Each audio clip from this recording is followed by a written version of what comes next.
Hi, today I'm going to read a short story titled Three Questions written by Leo Tolstoy.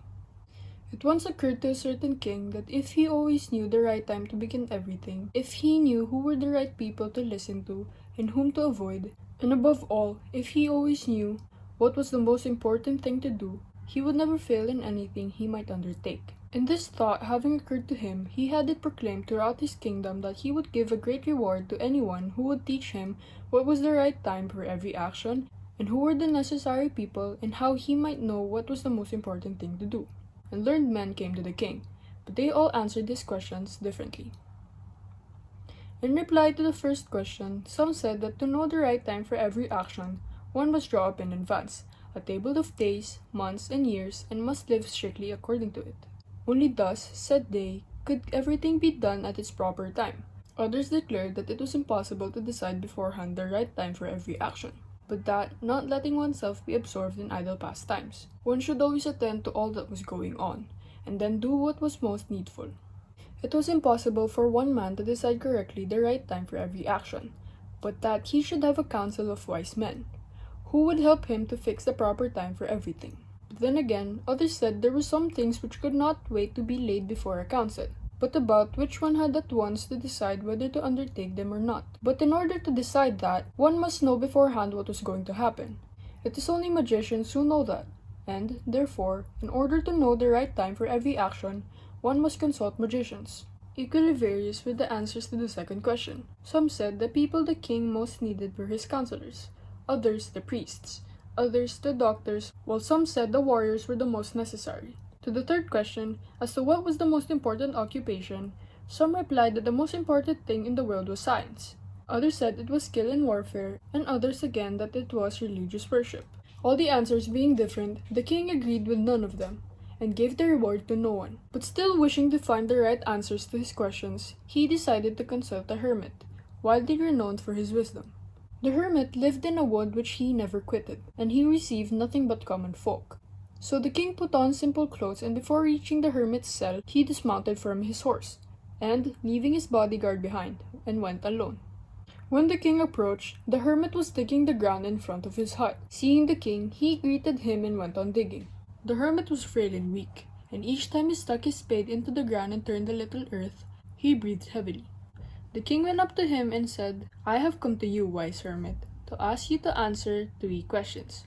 How can I learn to do the right thing at the right time? Who are the people I most need, and to whom should I, therefore, pay more attention than to the rest?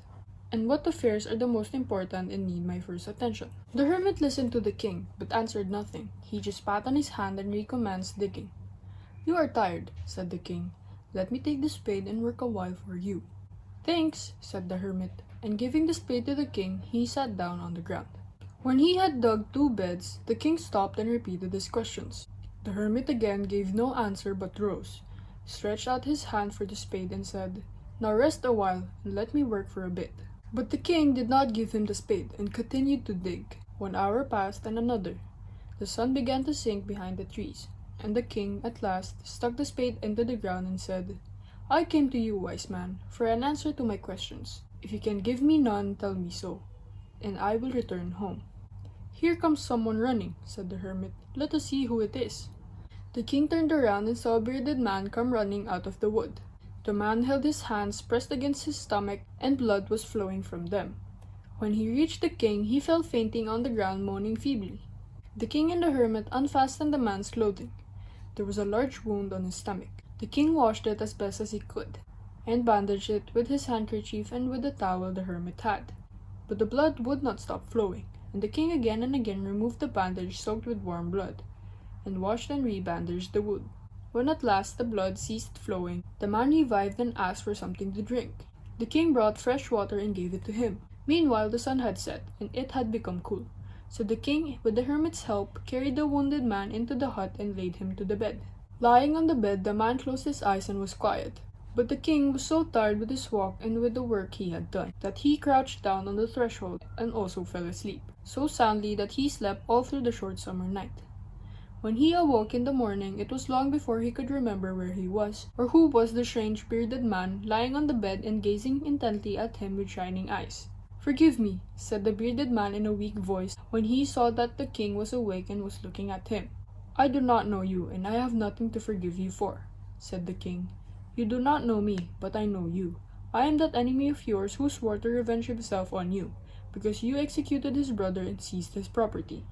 I knew you had gone along to see the hermit, and I resolved to kill you on your way back. But the day passed and you did not return. So I came out from my ambush to find you, but I came upon your bodyguard, and they recognized me and wounded me.